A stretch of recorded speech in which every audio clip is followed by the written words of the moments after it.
जिसके ऊपर आप पूरा पूरा पीएचडी का डिसर्टेशन जो है वो लेते हैं। प्रोक्वेस्ट इस तरह से है, और भी कुछ प्लेटफॉर्म ऐसे हैं जो आपकी थीसिस को एज इट इज पब्लिश कर देते हैं। ठीक है, तो वहाँ पे भी आपको अपने थीसिस को पब्लिश करना चाहिए। उसके अलावा बुक चैप्टर की पब्लिकेशन की ही एक फॉर्म है जो काउंट होती है एकेडेमिया में in your performance, because it is the part of the academic process. ये डिफरेंट जो एडिटेड बुक्स होती है ना, एडिटेड बुक्स तो पता है आपको?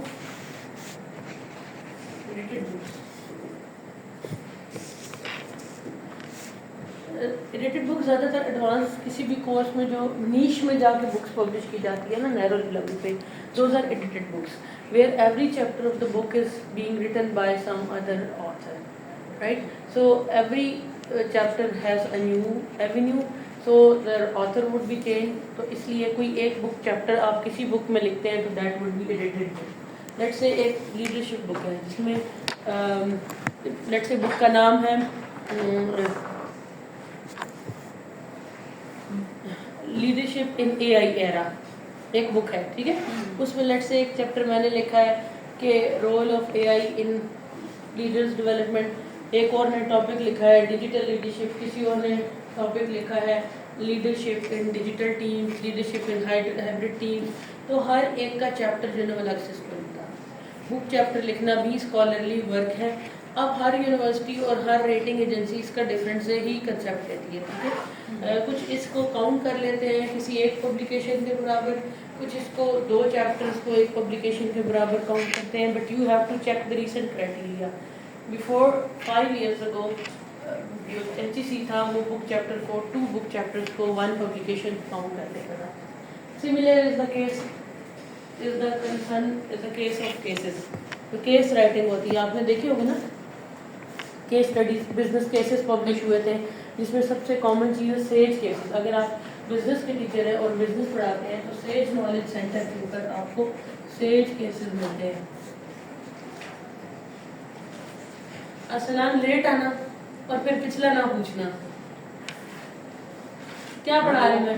उसका कंटेंट मेरा आपको मैंने कहा था जितनी बार कैसे कि हमें कंटेंट टीचर बोर्ड पे पढ़ाते हैं तो कंटेंट कैसे भेजे आपको? ये आपने डिजाइन किया कंटेंट जो कि हमने ये पढ़ना है सिर्फ कोर्स आउटलाइन, वो तो मैंने सोफी को लास्ट टाइम आप वो कोर्स आउटलाइन मुझसे ले लें। और बताएं, हैंड आउट कोई नहीं होती पीएचडी बस ये थर्ड आर्टिकल साथ साथ मैंने दिए, कुछ ग्रुप में दिए, कुछ मैंने कहा है कि डाउनलोड कर ले ड्यूरिंग द क्लास। यार कोई क्लास में लो, उसका ख्याल भी करना होता है। सब हो गया वो सब शेयर होते हैं इंक्लूसिव लीडरशिप वगैरह। तो भाई असलान मैं ना स्लाइड्स बना के प्रिंट नहीं दे सकती, पर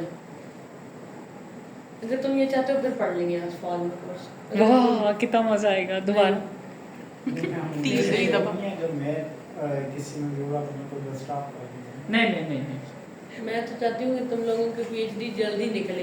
इस मेरी क्लास में तुम लोग इस काबिल हो जाते कि रिसर्च मॉडल बना लेते, एक ढंग की चीज़ सुपरवाइजर के पास एक पब्लिश वो पेपर पास होता कुछ 6-7 महीने के एग्जैक्टली, और फिर अगले साल हम लिख के ख़त्म कर देते।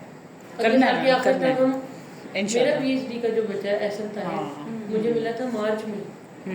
मार्च में पहली मुलाकात हुई, अक्टूबर में उसका थीसिस लिखा हुआ था। उसकी अपनी विलिंगनेस भी तो थी।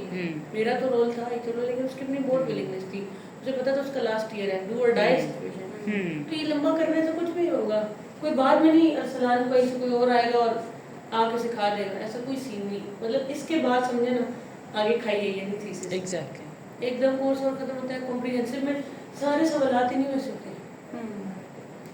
रिसर्च के सवाल होंगे, कोई आपसे पूछेगा गैप कैसे फाइंड करते हैं, कोई आपसे कहेगा रिसर्च इम्प्लीकेशंस का क्या मतलब होता है, आपसे पूछेंगे आपका रिसर्च आइडिया। ज़्यादातर कॉम्प्रिहेंसिव के वाइवा में जो मैं आपको बताने लगी हूँ कि सारी फैकल्टी हमारी जो है ना, जिससे मेरा इख्तिलाफ है वैसे, लेकिन वो इसमें कहती है कि क्या रिसर्च टॉपिक है आपका, क्योंकि आप कॉम्प्रिहेंसिव का वाइवा दे रहे थे, प्रपोजल का वाइवा। एग्जैक्टली, लेकिन हर बंदे के माइंड में होता है कि कोई रफ आइडिया तो हो ना बंदे के पास जो पीएचडी कर रहा है, वो करना क्या चाहता है, फिर वो उस वजह से सवाल करते हैं। और आपके पास ऐसा कौन सा मॉडल लिखा हुआ है जिसके ऊपर आप बात कर सकते हैं? मेरा मॉडल क्वालिटेटिव में लिखा है, कोई पेपर लिख लिया है, क्वालिटेटिव रिसर्च करनी आगे, तो यही ना वो वाला तो तुम लोग नहीं ना पेश कर सकते कॉम्प्रिहेंसिव के बारे में। ज़ाहिर है क्वालिटेटिव की तरफ जाना भी क्वालिटेटिव की नहीं तरफ है। जाना ही नहीं है। अगर जाना है तो हमें कोई मसला नहीं है, पर्सनल जा सकते हैं। वो डॉक्टर जासिम साहब से ये बात थी, वो क्वालिटेटिव के थे, तो क्वालिटेटिव में करना था। क्वालिटेटिव आप करना चाहते हैं ना, तो qualitative is more difficult than this quantitative. ऐसे ही वो उसमें राइट अप चल रहा है। हमें इंटरव्यू के लिए कोई बंदा हमें क्वेश्चन कोई फिल नहीं करके देता, तो इंटरव्यू पाकिस्तानी फॉर्म हमें कहाँ करने देती है, और फिर उस इंटरव्यू को रिकॉर्ड करने देती है। किस ऑर्गेनाइजेशन का एम्प्लॉय अपना इंटरव्यू रिकॉर्ड करने देता है? नादरा करने देंगे। मैं अभी आपसे रिकॉर्डिंग लूँ ना कि नादरा में वर्क क्लाइमेट कैसा, क्या आप सच बोलेंगे? तो क्या अपना रिकॉर्ड करने देंगे? नहीं। क्वालिटेटिव पाकिस्तान में तो करना अपने लिए ये बात है कि कड़ा खोदना, खुद उसमें जंप लगाना और ऊपर से खुद को मटी डालना, ये इसके बराबर है। पब्लिकेशन तो बहुत ही मुश्किल है, क्योंकि क्वालिटेटिव के रिव्यूअर नहीं होते, लटकती रहती है। बेसिक रिसर्च है कि क्वांटिटेटिव है, उसको फॉलो करें, इसके रूल्स है कि क्वालिटेटिव इससे सीखने में आसान है, उसमें कुछ नहीं। मैं क्वालिटेटिव रिसर्चर नहीं हूँ, मैंने पढ़ी भी है, पढ़ाई भी हुई है, और उस पर लोगों को प्रपोजल भी बना के दिया प्रोजेक्ट्स के लिए। क्वालिटेटिव कल एक बना के दिया था मैंने किसी को, एक इंटरनेशनल बॉडी उनको चाहिए था, वो है इस पर AI से रिलेटेड कंपनी है, उनको चाहिए था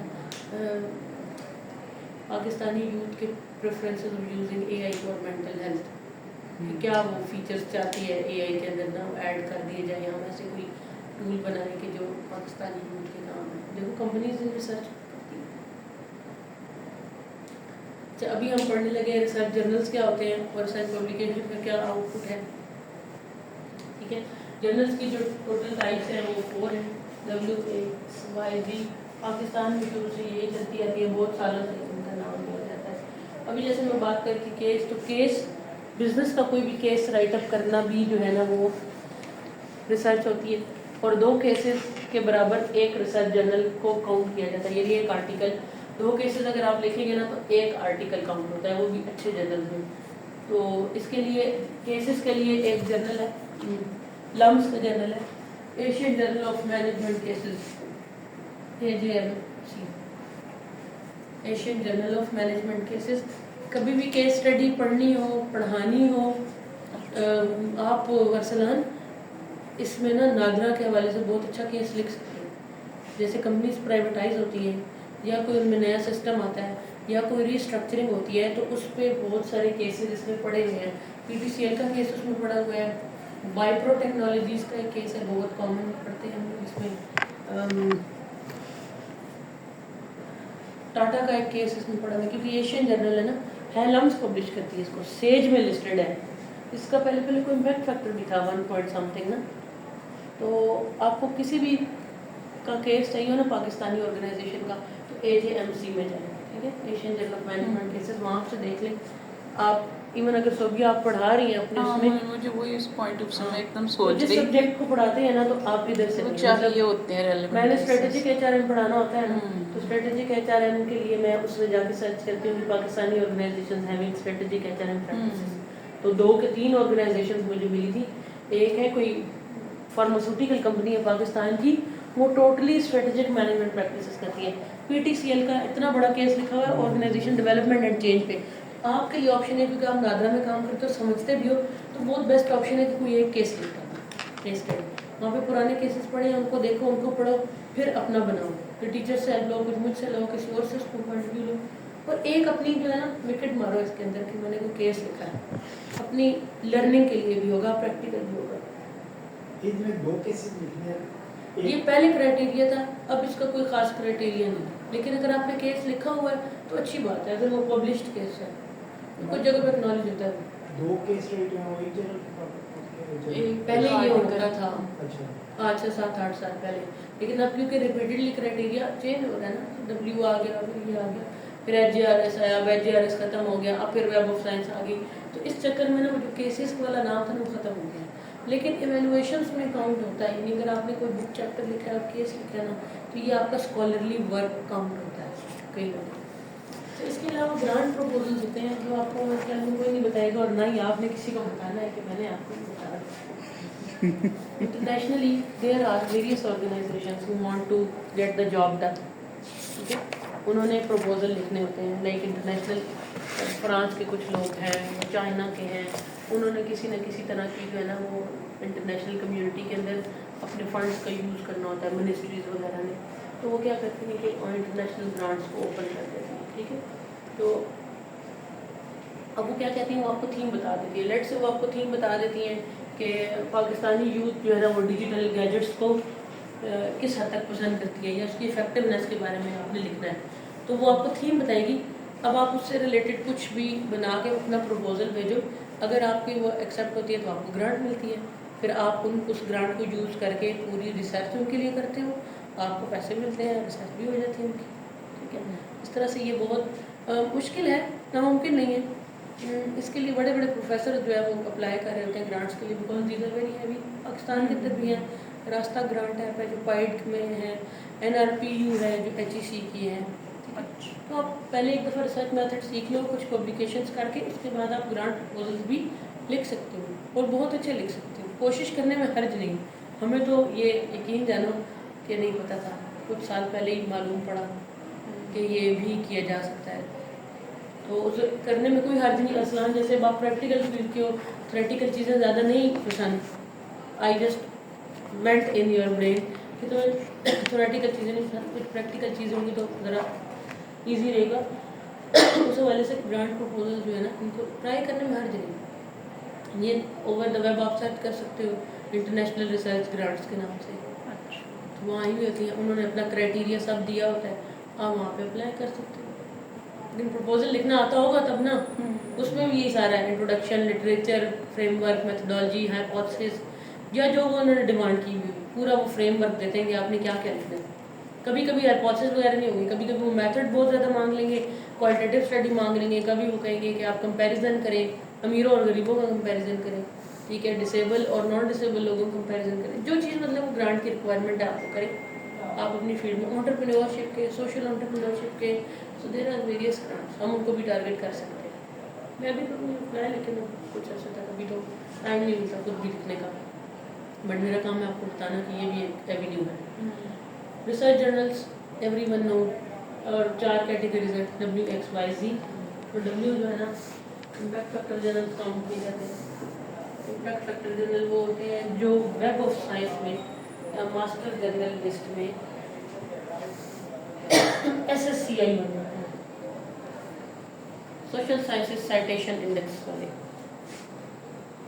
SSCI वाले वेब ऑफ साइंस में W जर्नल्स होते हैं। आजकल पहले HRS था, तो आप खोलते थे WX लिखा आ जाता था ना, अब HRS खत्म हो गया पिछले साल से।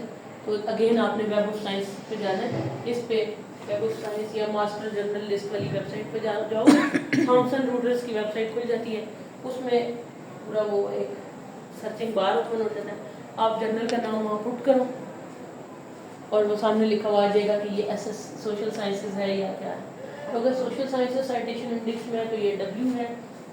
W में इम्पैक्ट फैक्टर भी है और नॉन इम्पैक्ट फैक्टर भी है, लेकिन आप यही समझ लें कि जो W वाले हैं ना वो इम्पैक्ट फैक्टर है, बस सुकून से रहें, नॉन इम्पैक्ट फैक्टर की तरफ ना सोचें। और इम्पैक्ट फैक्टर क्या है? इम्पैक्ट फैक्टर निकलता है कि आपके एक साल में कितने पेपर पब्लिश हुए और उनमें से कितने पेपर साइड। किसी का अगर 2 इम्पैक्ट फैक्टर है तो इसका मतलब ये है कि उसके टोटल जो है पेपर जो है 100 पब्लिश हुए, तो ये होता है number of citations divided by total number of papers multiplied by 100 percentage आ जाता है। इम्पैक्ट फैक्टर जर्नल जो होते हैं उसमें जब आप डायरेक्टली पब्लिश करते हैं तो वो तो इम्पैक्ट फैक्टर आर्टिकल होता है। देखिए मैं आपको ये बता रही हूँ ना, जर्नल का इम्पैक्ट फैक्टर होता है, ठीक है। आप इसके लिए ना इम्पैक्ट फैक्टर जर्नल के लिए या इसके लिए या तो आप इस वेबसाइट से देखो, ठीक है, इससे आपको सिर्फ पता चलेगा W, इससे इम्पैक्ट फैक्टर पता नहीं चलेगा। इम्पैक्ट फैक्टर पता चलता है JCR से, जर्नल साइटेशन रिपोर्ट, वो इसकी वेबसाइट से मिल जाती है, और सिंपल आप गूगल में सर्च करोगे ना तो एक एक्सेल शीट आपको मिलेगी JCR, और हर साल जुलाई में आती है, ये अगले महीने आने वाली है 25 की, 24 की मैंने आपको भेजी हुई नहीं भेजी, शायद देखी थी इधर आप शो की। हाँ, तो JCR के अंदर जो है ना आपको इम्पैक्ट फैक्टर नज़र आ जाएगा कि किसका कितना इम्पैक्ट फैक्टर है। सामने 5 ईयर भी लिखा और आ रहा होता है, 1 ईयर भी लिखा हुआ आ रहा होता है, ठीक है। जिनका 5 ईयर इम्पैक्ट फैक्टर अच्छा होता है ना, 2 से ऊपर इम्पैक्ट फैक्टर अच्छे हैं सारे, 2 से कम भी ठीक ही है शुरू के लिए, अपनी शुरू की स्टडीज़ को पब्लिश करने के लिए, लेकिन 2 से ऊपर तो बहुत अच्छा, 2.3 2.5 बेस्ट इम्पैक्ट फैक्टर है। फिर जाए 10 12 भी है, ऐसा नहीं है कि नहीं जा सकते। अच्छा, JCR में ही अब ये JCR की लिस्ट होगी, उसमें ही आपको नजर आ रहा होगा कुछ ऐसे होते हैं जिनका इम्पैक्ट फैक्टर JCR, जिनका इम्पैक्ट फैक्टर नहीं होता वो JCR में नहीं होता, ठीक। दूसरा ESCI वाले होते हैं जो वेब ऑफ साइंस में आपको मिलेंगे, emerging scientist citation index.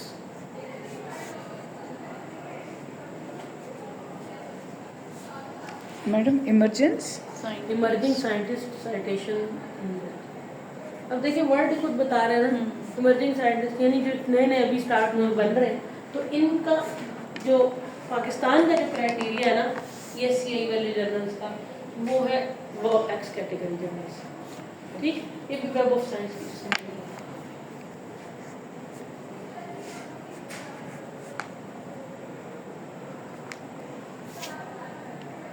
Y journal जो है पाकिस्तान की HEC अप्रूव्ड जर्नल जो है ना पाकिस्तानी यूनिवर्सिटीज़ की, वो वाई में छापना बिल्कुल बुरा नहीं है भाइयों। जो ये कहता है वो अपने पेपरों की लिस्ट निकाले पहले। मैम ये जो अपने PhD में करने होते हैं 2 पेपर, वो एटलीस्ट किस 2 वाई एग्रीमेंट है, ओके। तो मुझे कंफर्म नहीं है, लेकिन आप पूछ लीजिए क्योंकि आप नई पॉलिसी के हिसाब से हाँ जी, हैं। policy मैं के आपको यही रिकमेंड करूँगी, be on the safer side, ठीक है। एक नॉर्मल सा पेपर लिख के वाई में भेजो, पब्लिश कर लो अपने ज़हनी सुकून के लिए कि मेरा हो गया, बिल्कुल और साथ ऐसे ही अच्छा लिख के इस पे फुल मेहनत करो, बार बार टीचर से कंसल्ट करो, बार बार उसको भेजो, डिफरेंट जगहों पे भेजो, W में फ़ौरन से छाप लो राइट आफ्टर प्रपोजल। लेट किया तो अपने लिए मुसीबत बनेगी। एक W अगर आपका पब्लिश है तो आपका फ़ौरन एवेल्युएशन नहीं होता है, आपको पता है। अच्छा ये बात अगर नहीं आपका पता इम्पैक्ट थी। फैक्टर पब्लिश करता है तो आपकी फ़ौरन एवेल्युएशन नहीं होता। अच्छा आप इंटरनेशनल रिसर्चर बन चुके हैं ना, तो मैम फिर ये तो अभी हमें करना चाहिए तो मैं यही पहले दिन से टेंशन अब ले समझ रही आ रही है। हाँ सही। हम लोग करने वाले को ना ये कोई मुश्किल नहीं है। इन लोगों ने इतने छापे हुए ना, वो बस सिर्फ अपना टाइम ही लगा रहे हैं, कोई इनके अंदर एक्स्ट्रा ऑर्डिनरी मैंने यकीन नहीं पिछले 2 साल 3 साल से कोई रिसर्च नहीं की थी, सुकून में बैठी हुई थी बिल्कुल। फिर मैं यहाँ आई, फिर मैंने अपना सेट किया, क्लासेस चल रही, मैंने कहा यार पब्लिश करना चाहिए। मैंने 2 पिछले साल लिखे, एक पब्लिश हो गया, दूसरा होने वाला। मतलब ये नहीं कि आता नहीं है, ये नहीं हम करते नहीं है ना, मैंने किया तो मेरा हो गया। 2 मेरे इन प्रोसेस है, वो भी मैं अगले समर में लिख डालूंगी, चले जाएंगे। 1 साल ये मेरे लिए करेंगे इंशाल्लाह बिल्कुल करूँगी मैं। आप कोशिश करेंगे ना, कुछ मुश्किल नहीं है, बस करें आप। अच्छा, वाई जो पाकिस्तानी जो है और वाई में पब्लिश करना कोई बुरी बात नहीं है, ठीक है। वाई कैटेगरी ख़त्म भी नहीं हो सकती। इसकी रीज़न ये है कि HEC ने फ़ंड चलाने हैं, फ़ंड मिलेंगे इन्हीं जर्नल्स को। ये इन जर्नल्स के जितने भी एडिटर वगैरह हैं, ये बड़े बड़े जिन्होंने जर्नल बनाए हैं वो पाकिस्तानी यूनिवर्सिटीज़ के प्रोफेसर हैं। तो वाई कैटेगरी को ख़त्म करने का मतलब है पाकिस्तान में रिसर्च को ख़त्म करना। तो वाई जर्नल्स चलते रहेंगे और इसमें पब्लिश करना कोई गुनाह की बात नहीं है। बहुत अच्छे पेपर भी, मेरा एक बहुत अच्छा पेपर, मैंने इसको पूरा साल मेरे एक स्टूडेंट के साथ था, बस वो भी प्रोफेशनल था, मैं भी, हमारे पास ना टाइम था उसको मुझे बुलाए। वो 2-3 इम्पैक्ट का सब्जेक्ट हुआ, आखिर उसने कहा मैंने भी करना है, मैंने कहा चलो वाई में करो, तो वाई में पब्लिश हो गया। अच्छा लिखा, इवन जिसने पब्लिश कराया ना, एक 3rd ऑथर थे हमारे साथ में जो ऐड हुई हमारे साथ, उन्होंने कहा मैं इसके टेबल शिप ठीक कर दूँगी पब्लिश। उस पर्सन ने मुझे कॉलिंग कहा मैम आपने इतना अच्छा पेपर क्यों ज़ाहिर किया, इतना अच्छा लिखा वो पेपर है। वो हैरान थी कि तुम्हें बहुत अच्छा पेपर था, आपने क्यों ज़ाहिर किया। मैंने कहा यार मेरा नहीं स्टूडेंट था, मैं सेकंड DV क्या था? वो था ऑक्यूपेशनल हेल्थ रिस्क परसेप्शन था। अच्छा तो बस ये नहीं कि वाई में बुरे पेपर होते हैं, वाई में एक पब्लिश कर लो ताकि वो एक चैन होता है ना, मैंने कुछ पब्लिश किया है, एक सेल्फ एफिकेसी को इम्प्रूव करने के लिए करो ज़रूर, कोई भी पेपर है पब्लिश करना। असलान टेंशन की बात नहीं, मैं इधर झुके नहीं जा रहा, कुछ ना आया तो मैं सिखाऊंगी, प्रॉब्लम ही कोई। अच्छा, फिर जी जर्नल्स भी हैं पाकिस्तान के अंदर, ये जैसे सराइकी की स्टडीज़, यूनिवर्सिटी स्टडीज़, पाकिस्तान के वजीरिस्तान का कल्चर, पाकिस्तान की ख़वातीन के मसलों के ऊपर कोई स्टडी है तो जी is totally related to Pakistani ज़ुबान एंड पाकिस्तानी कल्चर, क्योंकि उन्होंने भी PhD, जिन्होंने पश्तो में PhD करनी है, जिसने बायोलॉजी में PhD करनी है, तो वो कहाँ से एवेल्युएशन कराएगा? तो वो इसमें पब्लिश करता है। जी कैटेगरी का मेरे ख्याल में नाम कभी नहीं सुना होगा। नहीं सुना नहीं मैंने, सुना। कभी नहीं। और ऐसे कॉमनली जो है ना ये नहीं सुनते होते, इसको कंसीडर नहीं किया जाता, हालांकि आप देखें कि ये बड़ी इंपॉर्टेंट चीज़ है। बिल्कुल, इसमें रिसर्च तो डेफिनेटली ज़ाहिर है, उसकी अपनी वैल्यू है। पंजाबी ज़ुबान में। ये तो मैम उनका होगा एंथ्रोपोलॉजी वाले या एरिया स्टडी वाले हमारा क्योंकि वो मैनेजमेंट साइंसेस में। अब देखिए ये बनी हुई है ना कैटेगरीज रिसर्च की जर्नलाइजेबिलिटी के हिसाब से, इनकी जर्नलाइजेबिलिटी बहुत कम, सिर्फ उसी कल्चर के लिए, इधर थोड़ी बेहतर है, फिर इधर बेहतर, ये पूरी दुनिया के लिए होगी, इसका रीडर पूरी दुनिया का है। इस हवाले से ये कैटेगरी बनी हुई है। चलो यहाँ तक समझ आ गया। कैटेगरीज वेब ऑफ साइंस से हमने देखना है, और JCR लेटेस्ट देखनी है हर साल की, जून जुलाई में आ जाती है, एक एक्सेल शीट होती है जो वेब ऑफ साइंस की वेबसाइट से मिलेगी। अदरवाइज लोग रिसर्च गेट के ऊपर भी ये साइटेशन रिपोर्ट डालते हैं। हमारे दौर में एक PDF सी फाइल दे देते थे, बड़ी अजीब सी फाइल होती थी, अब एक्सेल शीट देते हैं, तो बड़ी अच्छी बात है। मैम हमारी नेक्स्ट वीक क्लास है ना आपके साथ? नहीं, आज लास्ट मैम आज लास्ट क्लास है? यस, आज लास्ट क्लास। मैडम आपकी डेट ऑफ बर्थ क्या है? Date of birth madam year नहीं पूछा, क्वेश्चन देख लें, ये तो बड़ा आउट ऑफ सिलेबस जो है। मैडम आपकी डेट ऑफ बर्थ क्या है? स्टार पूछना है आप। नहीं मैडम डेट तो बताए ना, डेट क्या आपकी, डेट बताए ना मैडम, मजा तो डेट है। कागजी या असली? असली वाली असली 3 मार्च है। 3 मार्च 5। मैडम आपका नाम किसने रखा था? मेरी बड़ी सिस्टर। आज बड़ी सिस्टर ने रखा था। मैम आपसे कितनी बड़ी है जो रखा? मैडम आप अपने आप को डिफाइन करें तो 5 वर्ड्स बता दें। ये मेरी असेसमेंट हो रही है या तुम्हारी? अब आप इससे मैडम आज लास्ट क्लास है, मैम हमें बात करने तो है दें। क्या सुना है। मैडम ये कोई बात है, हम आपसे बात भी ना करें मैम। कॉम्प्रिहेंसिव में इनसे पूछिएगा। नहीं इन्होंने फिर हमें हमारी क्लास भी तो लेनी है ना। मैम अपने आप को डिफाइन करना, 5 वर्ड्स बताएंगे। पहले एक बार मेरे दोस्तों का चक्कर काट लेना सब। यस मैम, हाजिर। ताकि मैं बताऊंगी सवाल को सुनना भी कि कौन क्या सवाल पूछ रहा है। Yes ma'am. अक्सर स्टूडेंट की बड़ी गलती होती है ना, वो सवाल समझ नहीं पाते और रिस्पॉन्स कुछ और देने लगते हैं। Once you did that, game over. बिल्कुल सही कहा। मैम 5 वर्ड्स बताएं अपने बारे में। मेरे बारे में कोई 5 वर्ड बताएं ना। बहुत सारे वर्ड हैं। चले मैम 10-12 बताओ। असलान बताओ भाई, date of birth, date, place of birth. हाँ प्लेस ऑफ, मैं 3 मार्च तो पता चल गया। मेरी मियाँ वाली। कौन सा? मियाँ वाली? हाँ मियाँ वाली जो शहर है मैम? हाँ, वहाँ पे अच्छा, टाउन है, इस्कंदर- इमरान खान वाला? सिकंदराबाद। मेरे फादर वहाँ पे अच्छा। एरिया इंचार्ज थे सुना में। अच्छा मैम आप न्याजी हैं? नहीं अच्छा, प्योर पंजाबी। पंजाबी है। अच्छा आप मैम पंजाबी स्पीकिंग है, हम आपकी मदर टंग भी पंजाबी? तो पंजाबी की मेरी वो है, टोन है ना, क्या नहीं लगती? नहीं मैम हमें तो नहीं टोन लगती। नहीं है आपकी, नहीं है, एक्सेंट उस तरह नहीं आता, एक्सेंट नहीं आता। लेकिन अगर पठान हो तो हमें उनका पता चल जाता पता है। है, मुझे हाँ। मुझे नहीं लगा कि वो नहीं पता चलता मैडम आपका। अच्छा मैडम अभी फिलहाल हम सबको ना अजलान के गम में शरीक होना चाहिए। मैं बस ना उनको ना दुख हो गया। दूसरे के एडमिशन क्लोज कराने का क्या तरीका है? ये जो मैंने आज तुम्हें कमेंट्स दिए ना, ऐसे कमेंट हम PhD में रोज सुनते थे। हाँ। इवन मैंने एक दिन अपना रजिस्टर खोला ना, तो मेरे फ्रेंड ने साथ लिखा हुआ डॉक्टर खुरम को जानते हैं? डॉक्टर खुरम बिल्कुल बिल्कुल बिल्कुल, बिल्कुल वो तो हमारे टीचर होते हैं। बिल्कुल। इसकी हर क्लास में बेइज्जती होती है ना, ये नहीं आता तुम लोगों को दोबारा MS की क्लास में दोबारा बैठना चाहिए, रिसर्च मेथड्स दोबारा पढ़। यहाँ तक कहते थे कि उस क्लास में बैठो, रिसर्च मेथड्स दोबारा पढ़ो। बिल्कुल। और उनकी सख्तियों से ना, तानों से ही जाके हम उधर सीधे हुए, हमने पढ़ना शुरू किया। अदरवाइज तो मैम एयर यूनिवर्सिटी में उन्होंने मुझे पढ़ाया हुआ है, मैंने उनसे पढ़ा हुआ है पढ़ा 2011-10 में। उस समय वो खुद PhD कर रहे थे, तब उतने सख्त मिजाज नहीं थे। एक्सीलेंट। हाँ जी। अच्छा हम देखते हैं ज़रा मास्टर जर्नलिस्ट। मैम अगर उनके लेक्चर सुनने हो तो क्या करें मैम, उनकी क्लास में बैठना हो तो उनके पास रेफा चल जाए, वो बैठने तो नहीं देंगे, कहेंगे तुम कौन हो, तुम इकरा से PhD कर रहे हो तो मेरी क्लास में क्या करोगी। फाइन नंबर ले लीजिएगा, ढूंढ लीजिएगा। अच्छा ये है मास्टर जर्नलिस्ट, ठीक है। क्लैरिफाइड अच्छा, सही। यहाँ पर आप जर्नल का नाम डालते हैं, कोई भी एक जर्नल बताओ सर। जर्नल ऑफ ऑर्गेनाइजेशनल बिहेवियर का नाम। जैसे journal of knowledge management search किया और ये जनरल आ जाएगा, जनरल ऑफ नॉलेज मैनेजमेंट देखा आ गया।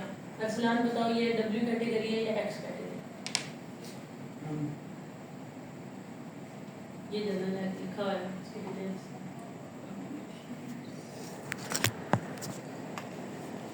So sciences citation index. ये वाई कैटेगरी में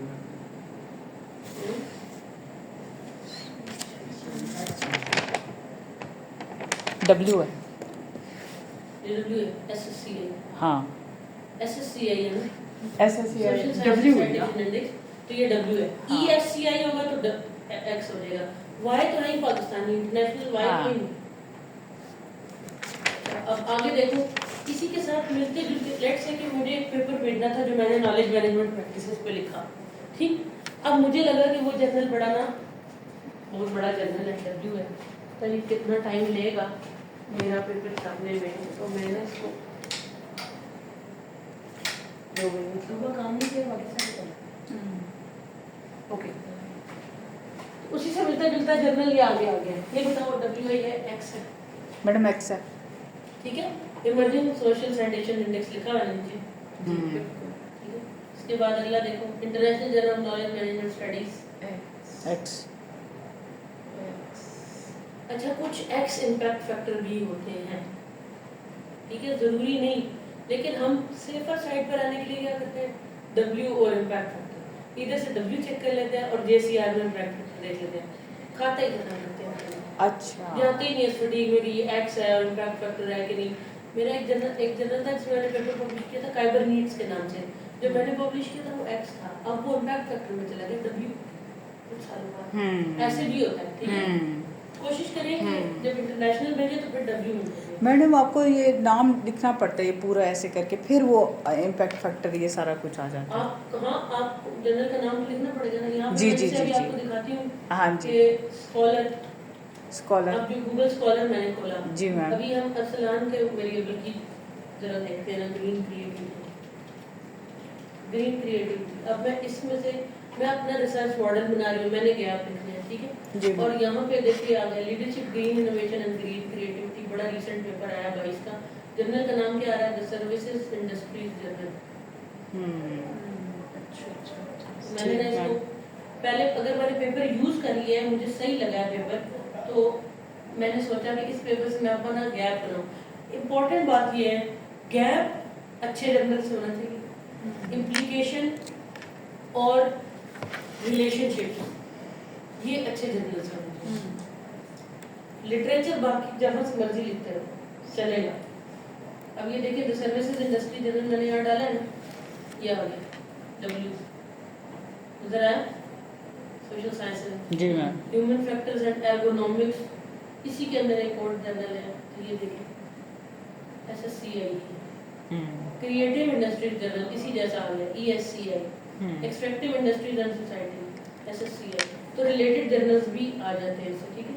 human service organisation management leadership and governance, IEEE transaction network and service management आ गया, इंटेलिजेंस, मतलब बहुत सारे उससे रिलेटेड और जर्नल्स आ जाते हैं, राइट। इसमें आप फिल्टर लगा लें, यहाँ से आप देख लें कौन कौन से जर्नल हैं, चेंज कर लें, ये जब आप इसको जितना एक्सप्लोर करोगे उतना आपको मिलेगा।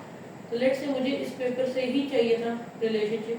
अच्छा, इसके बाद मैं देख रही हूँ कि मैंने ये यूज़ किया है journal of business ethics. Important point ये कि जिन जर्नल से पहले लिखा था ना, journal of business ethics, journal of management, journal of knowledge management, journal of organisation behaviour, journal of HRM, journal of finance, ये तो पक्के डब्बे। ये वो जर्नल्स हैं जो पायनियर्स थे, इन्होंने अपने नाम ही ये रख लिए थे, तो वो नाम तो बुक हो गए जर्नल ऑफ फलां।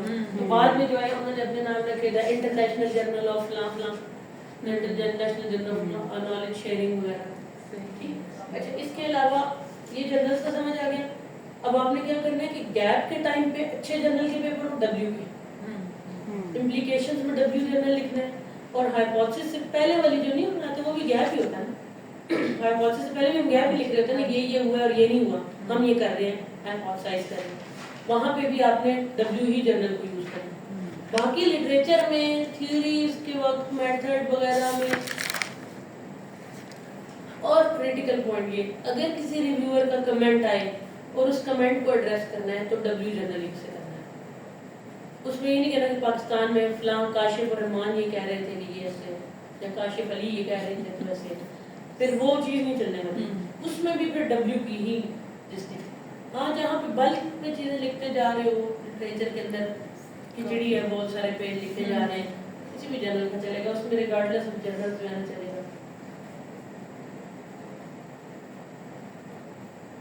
ये देखो, ये जर्नल क्लीनर प्रोडक्शन, अभी मुझे वैसे जुबानी पता है कि ये जर्नल है।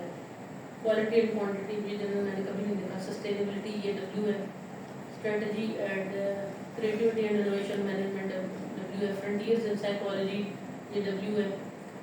मतलब ये बार बार हम देखते रहते हैं तो हमें फिर आ जाते हैं कि इनकी क्या क्या नाम है। इसी तरह से ये है international journal of India, international journal of man power, ये बहुत अच्छा जर्नल है। 2.3 इम्पैक्ट फैक्टर, कंटेम्परेरी और प्रोडक्टिव डब्ल्यू है। मैडम इम्पैक्ट कहाँ पे लिखा हुआ था अभी जब आपने ये ओपन किया? जेसीआर में इम्पैक्ट फैक्टर। अब देखो मैं आपको जेसीआर, मैम आपको कैसे फौरन पता चल गया कि ये तो ये 2.3 है? क्योंकि मैंने इतने साल इसको, अभी तो पिछले साल मैंने इसमें पेपर सबमिट करने की कोशिश की थी। अच्छा, इसमें जब मैन पावर में मेरा पेपर रिजेक्ट कर दिया था।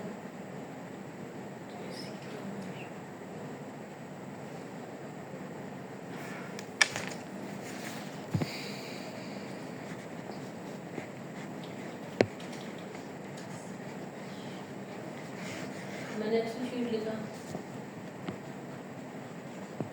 देखिए अभी नहीं आई, ठीक है।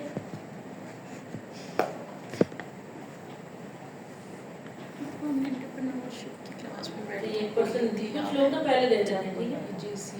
हाँ एक दफ़ा, हाँ ज़्यादातर लोग रिसर्च किया करते हैं। अब दोबारा रिकॉर्ड। जी मैम, अच्छा ये आपने एक्सेल शीट निकाली है?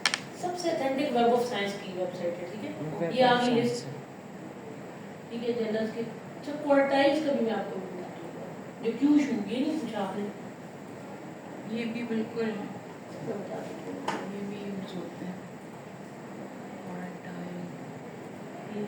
अच्छा, क्वार्टाइल्स के लिए आपने चेक करना होता है स्कीमैगो। हाँ ये असल नवाज यूज़ करते हैं। स्कीमैगो जनरल एंड जनरल है। स्कीमैगो आपको लोगे यहाँ पे जर्नल का नाम डालोगे, जैसे मैंने यहाँ पे द सर्विस इंडस्ट्री जर्नल डाला, सर्च किया, आ गया। डी नहीं था, ठीक है, तो मैंने दिया करा दिया। सर्विसेज इंडस्ट्री जनरल है। इसको हम यूँ खोलते हैं वेबसाइट को, सबसे नीचे चले जाते हैं और नीचे इसका क्वार्टाइल लिखा हुआ होगा। ज़्यादातर जो डब्ल्यू है ना वो Q1 होते हैं। इसको क्वार्टाइल ये रहा।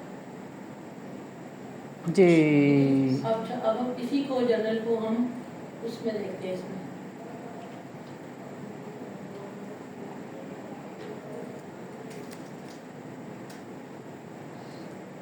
ये रहा।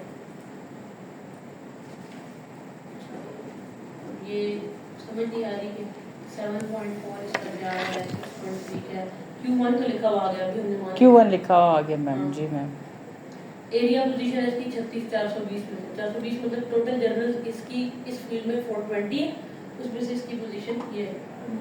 और इम्पैक्ट फैक्टर हम देखते हैं कौन सा है, 5 ईयर इम्पैक्ट फैक्टर है, और जनरल इम्पैक्ट फैक्टर ये है 5 ईयर, ये दोनों इम्पैक्ट फैक्टर हमने।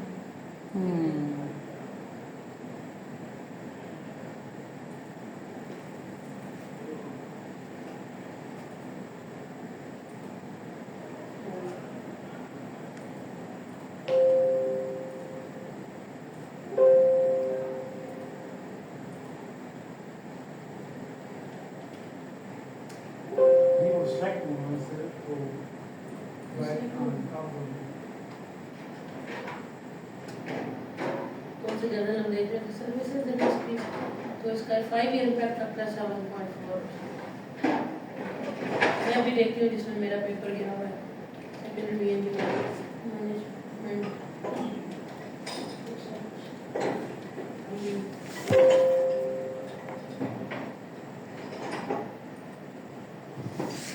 Was that understanding कि वाईफाई की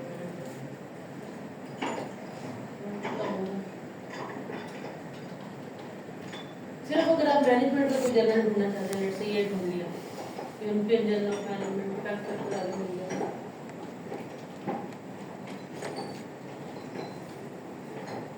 ये रहा मैनेजमेंट रिसर्च रिव्यू, इसका वेब फैक्टर कितना है?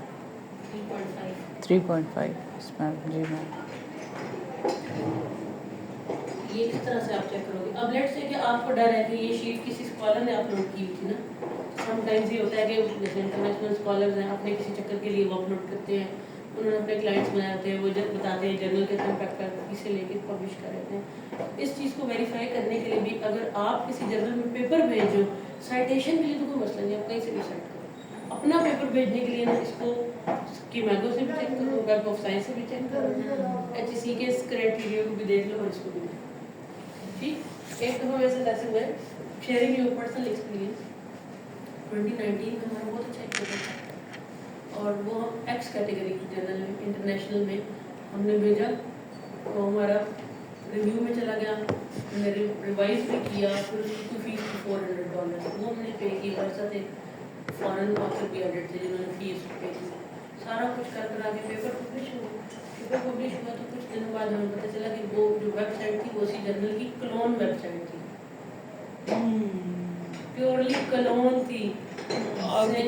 और जब आप सर्च करते थे ना, वही आती थी वेबसाइट, हाँ। जो असल जर्नल की वेबसाइट थी वो नहीं आती थी। उन्होंने वो जिस तरह SEO ऑप्टिमाइजेशन वाला सिलसिला नहीं, हाँ। उस तरह करके उनकी वेबसाइट पर लगाया। फिर हमने उसका क्लेम भेजा, फिर वो गया, फिर करते करते हमारा पेपर तो HEC ने अप्रूव कर लिया था। उसकी रीज़न ये थी कि सामने जर्नल ही हुआ था ना, तो बाकी सब लोगों ने भी उसी को publish, ये भी होता है। इसलिए एहतियात करें, ISSN भी चेक करें, लिंक से भी चेक करें, थोड़ी सी वेरिफिकेशन पर्सनल एंड पे लाजमी करें। चलिए, अब JCR का पता चल गया। जी मैम। अच्छा, और यहाँ से ना आप सिंपली मैनेजमेंट के जर्नल्स भी देख सकते हो कि चलो जी मैं कोई कम इम्पैक्ट फैक्टर में भेज के देखती हूँ, ये कुछ है। अब हम एक क्लास में चीज़ देखते हैं कि किसी एक जर्नल को खोल लेते हैं, जैसे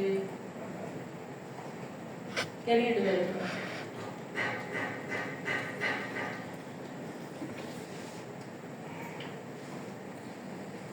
ये एमरेल्ड का जर्नल है, इसका मैं अभी इसमें मेरा पेपर था, लास्ट चैप्टर पढ़ा भी नहीं थी आपको। तो इसमें अब ये जर्नल का इंटरफेस खुल जाता है। अब ये जो जर्नल है ना, एमरेल्ड डेटाबेस का है, बहुत सारी डेटाबेस हैं, एल्सेवियर है, एमरेल्ड है, साइंस डायरेक्ट है, टेलर एंड फ्रांसिस है, विली है। ये कोई 5-6 जो है ना बड़ी बड़ी डेटाबेसेस हैं। इन्हें कहते हैं पब्लिशर, इंटरनेशनल पब्लिशर। इन्होंने आगे जर्नल्स बाय किए होते हैं। अब जर्नल्स के अंदर क्या क्राइटेरिया होता है? जर्नल के अंदर एक एडिटर होता है, फिर एसोसिएट एडिटर होता है, एक पूरी टीम होती है जिसे हम कहते हैं एडिटोरियल टीम, फिर एक बोर्ड होता है इनका जिसमें इनके रिव्यूअर वगैरह होते हैं सारे। तो हर जर्नल के साथ रिव्यूअर भी अटैच होते हैं। अगर आपका पेपर इसमें पब्लिश हो गया ना, जब आप पेपर सबमिट करते हैं ना, तो ये आपसे पूछता है कि आप रिव्यू करने में भी इंटरेस्टेड हैं कि नहीं। अगर इंटरेस्टेड हैं तो आप अपना वो बता दें अवेलेबिलिटी। तो हम जब भी इनको देते हैं ना, तो हम उनको कह देते हैं कि मैं इन 3 फील्ड्स की रिव्यू करके दूंगी। फिर ये जर्नल जब आपको पेपर सक्सेसफुली निकल जाए तो ये आपको बाद में कोई पेपर देते हैं रिव्यू करने के लिए। जैसे हमारे पास आती रहती है रिक्वेस्ट मुस्लिम जर्नल्स की, जहाँ हमने पब्लिश किया। गेटिंग? ये इंटरफेस होता है जर्नल का। अब आपने जर्नल को कैसे देखना है अपनी पब्लिकेशन के पॉइंट ऑफ व्यू से। लेट्स से मेरा कोई पेपर है, जैसे ये इसी पर ही मेरा कोई कैरियर उस पर है, कैरियर एडेप्टेबिलिटी पे लेट्स से मेरा पेपर है, मैंने उसको भेजना है। तो हम सबसे पहले जर्नल का आर्काइव्स का लफ्ज़ होता है लिखा हुआ, यहाँ पे तो सामने नज़र नहीं आ रहा। सर्च विद इन जर्नल, यहाँ से आप इस पर कुछ भी सर्च कर सकते हैं।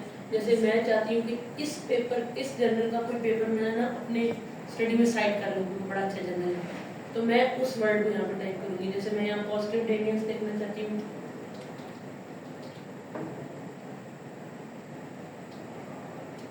तो हम देखते हैं कि इस जर्नल में कोई पेपर पब्लिश हुआ है तो पॉजिटिव टेनियंस का कि नहीं।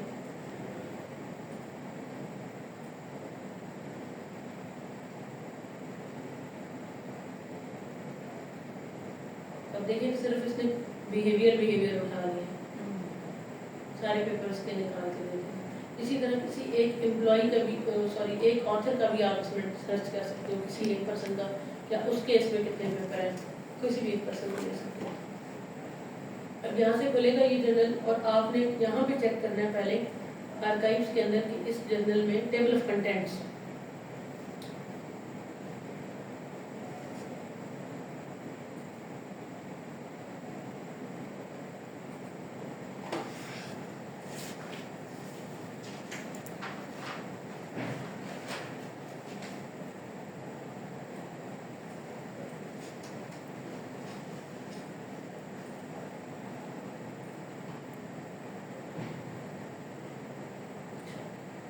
ये इसके आ रहे होंगे इश्यूज। वॉल्यूम होता है ईयर वाइज, इश्यूज होते हैं ईयर के अंदर जितने भी उसके अंदर शुमारे पब्लिश हो रहे हैं वो नहीं।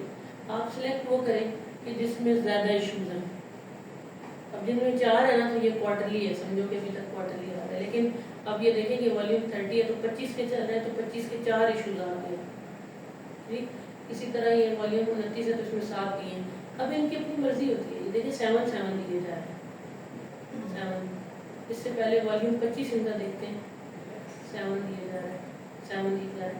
तो कई जो जर्नल्स के ना 12 इशूज दिए, उसे हम कहते हैं फ्रीक्वेंसी कहते हैं। तो जितने ज़्यादा शुमारे होंगे उतना पब्लिकेशन होने के चांस ज़्यादा ना।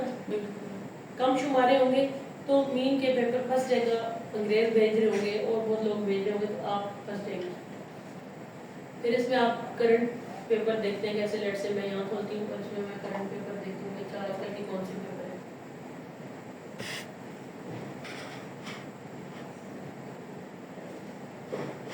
कुछ चंद पेपर आएंगे, 7-8 पेपर इसके अंदर आ जाते हैं। ये अब इनके देखें एडिटर्स वगैरह हैं, यहाँ पे नाम आ रहे होते हैं कि एडिटर कौन है, जर्नल पहली दफ़ा कब बना था, पब्लिकेशन एजेंसी क्या है, और इसमें जर्नल कौन से ऐड हुए हैं, एडिटोरियल टीम कौन कौन है इसमें, ये भी आप देख सकते हैं। देखते हैं पाकिस्तानी है इसमें भी, तो देख के उस पाकिस्तानी को भी कॉल करनी चाहिए कि यार हमारा पेपर आ रहा है, क्या पता है।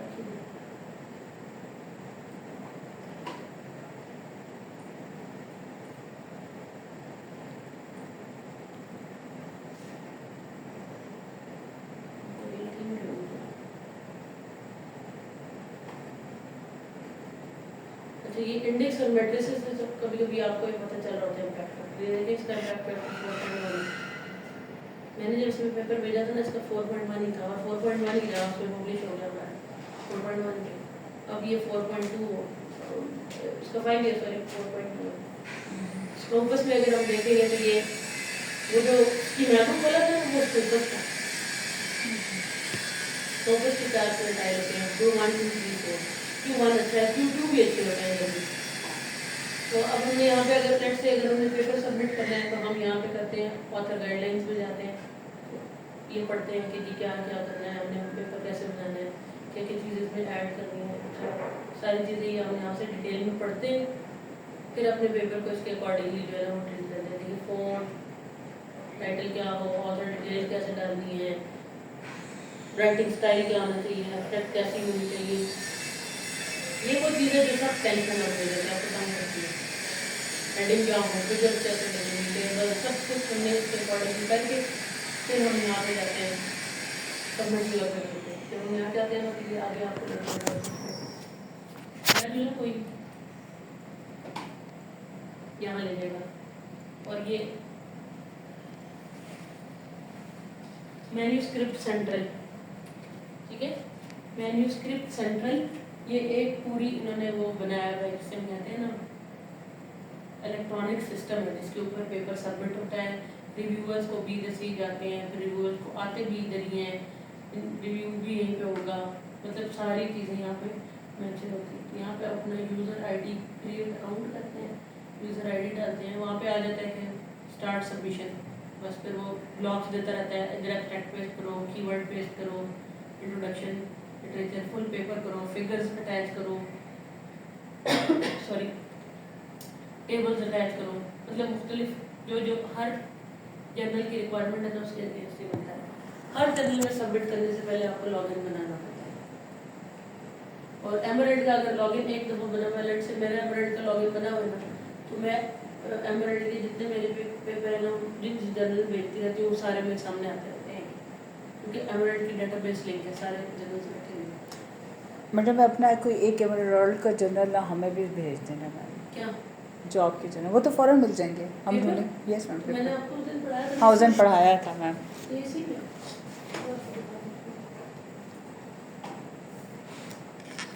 या फिर आप सर्च करे थे ना, उसमें नाम सर्च करते हो।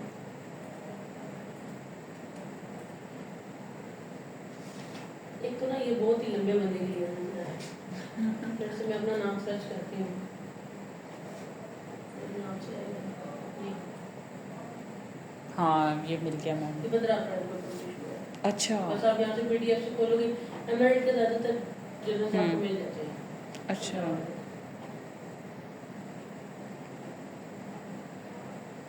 मैडम इसमें तो रिफा यूनिवर्सिटी का लिखा हुआ है। वो मेरी फर्स्ट ऑथर है नक्शा। अच्छा रिफा यस मैम सही है। वो पीएचडी स्कॉलर थी ना। जी जी और इसमें बहुत टू द पॉइंट आपको लिखना होता है, इससे जी। देखिए सीधा सीधा थोड़ा थोड़ा ये इसका अच्छा model ये है। मॉडल है मैम, जॉब क्राफ्टिंग उस दिन हमने मैडम ने पढ़ाया था मैं, है ना?